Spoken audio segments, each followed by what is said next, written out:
Sir, Mumbai के सांसद श्री गोपाल शेट्टी जी ने श्री अटल बिहारी वाजपेयी जी की प्रतिमा को स्थापित करने के लिए लगातार उनका संघर्ष जारी रहा और यही वजह है कि आज श्री अटल बिहारी वाजपेयी जी का प्रतिमा स्थापित हो चुका है। लेकिन आपको बता दूं, श्री अटल बिहारी वाजपेयी जी की जो प्रतिमा है वो पूर्ण तरीके से नहीं दिखाई दे रही है, जिसकी वजह से यही वजह है कि ऐसे सांसद जिन्होंने श्री अटल बिहारी वाजपेयी जी की प्रतिमा को पूर्ण तरीके से दिखाने के लिए उन्होंने सर्कल को उठा दिया, जो उसकी ऊंचाई थी, उस ऊंचाई की वजह से उनकी प्रतिमा पूर्ण तरीके से नहीं दिख रही थी, ऊपर का हिस्सा नहीं दिख रहा था और उन्होंने इस सर्कल को जो है और ऊंचाई पर जो है स्थापित किया और ये वजह है कि आज श्री अटल बिहारी वाजपेयी जी की प्रतिमा जो है पूर्ण तरीके से दिखाई दे रही है। अब इस बारे में उनका क्या कहना है, आइए जानते हैं।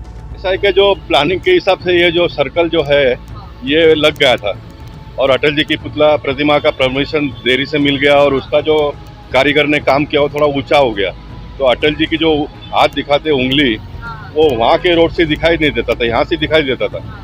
तो वैसे तो सब पूरा हो गया था, लेकिन मेरे एक स्वभाव के मुताबिक जो भी करो तो परफेक्ट करो, ठीक ठाक करो, क्योंकि लंबे समय तक सब चलने वाला है।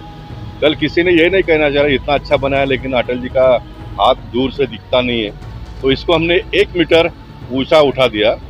परेशानी हुई, तकलीफ हुई, मुझे अकेले कोई सब कारीगरों के साथ में मिलकर काम करना पड़ा, लेकिन मुझे इस प्रकार के काम में मजा आता है क्योंकि मैं इंजीनियरिंग का स्टूडेंट हूँ। तो ये अभी मैंने कर लिया तो मुझे भी उससे सुकून आता है कि मैंने ये करवा लिया। मुझे किसी ने कहा नहीं, लेकिन मैंने करवा दिया उसको। उस वक्त आपको इस काम को पूरा करवाने के लिए 2 घंटा तकरीबन धूप में खड़ा रह के काम करवाते हुए देखा? नहीं, देखिए 2 घंटा धूप में मैं खड़ा हो गया, वो इशू बन गया। लेकिन जो गरीब लोग हैं 12 घंटा धूप में काम करते हैं। जिस घर में, जिस स्कूल में मैं पैदा हुआ था वो तो पूरा 12 घंटा धूप में घूमने जैसे स्थिति में वाले घर में पैदा हुआ था। ये तो भारतीय जनता पार्टी के नेता और कार्यकर्ताओं का प्रेम है। आज गाड़ी में भी घूम रहा हूँ, तो कभी कभी धूप में भी खड़ा होना चाहिए लोगों को।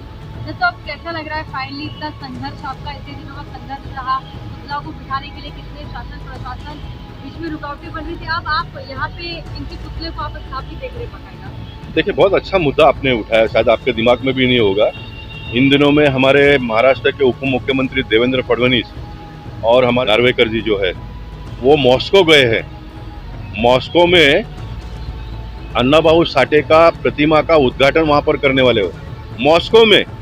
मॉस्को में अन्नाभाऊ साठे का प्रतिमा का उद्घाटन, अनावरण होने वाला है। और हमारे देश में जो 3 बार प्रधानमंत्री रहे, जिनको भारत रत्न दिया गया है, हिंदुत्व को मानने वाली सरकार महाराष्ट्र में थी ऐसा मानेंगे, लेकिन महाविकास आघाड़ी के साथ में जाने के बाद में उद्धव जी का हिंदुत्व सब चरमरा गया, बिगड़ गया। उस विषय में मैं जाना नहीं चाहता हूँ, लेकिन यहाँ के जो ऑफिसरों ने परमिशन देने से एक साल की देरी लगा दी। मैं उसके पीछे पड़ा हूँ, केंद्र सरकार के माध्यम से पीछे पड़ा हूँ, कोर्ट में गया हूँ।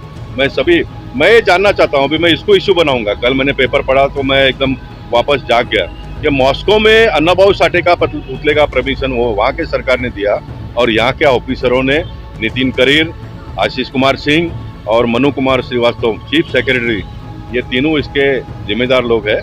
मैं ये लड़ाई आगे भी लड़ता रहूंगा। तो इन प्रशासनों की मनमानी इतनी क्यों होती है सर? प्रशासकों की मनमानी इसलिए होती है कि चुने हुए जनप्रतिनिधि जो होते हैं उनको अपने ताकत का एहसास उनको मालूम नहीं है। जो मंत्री बन जाते हैं उनको उनका ताकत का एहसास मालूम नहीं है। एक भी मंत्री, एक भी कोई पॉलिटिकल पार्टी का नेता वह अधिकारी को ठीक ठाक करने का प्रयत्न नहीं कर रहा है। मैं आपको बताता हूँ कि हमारे देश में किसी चीज़ की कमी नहीं है, ये महाराष्ट्र में भी किसी भी चीज़ की कमी नहीं है। लेकिन लोगों को जो हैरानी और परेशानी अगर होती होगी तो ये ब्यूरोक्रेसी अधिकारियों के वजह से हो रही है। जो अच्छे अधिकारी है उनका मैं आज भी सम्मान करता हूँ, कल भी करूँगा, लेकिन जो बुरे सोच के और विचार के अधिकारी है उनको ठीक ठाक करने के लिए तो मुझे लोगों ने चुन कर दिया है ना, वो मैं करता रहूँगा। मुझे उसका कोई चिंता नहीं है। मेरे बारे में कोई अच्छा कहे बुरा कहे वो उसका मुझे बिल्कुल चिंता नहीं है। मैं इनके साथ में लड़ झगड़ के संघर्ष करके लोगों को एक अच्छा वातावरण निर्माण हो, ये करने का मेरा काम है, वो मैं करता रहूँगा।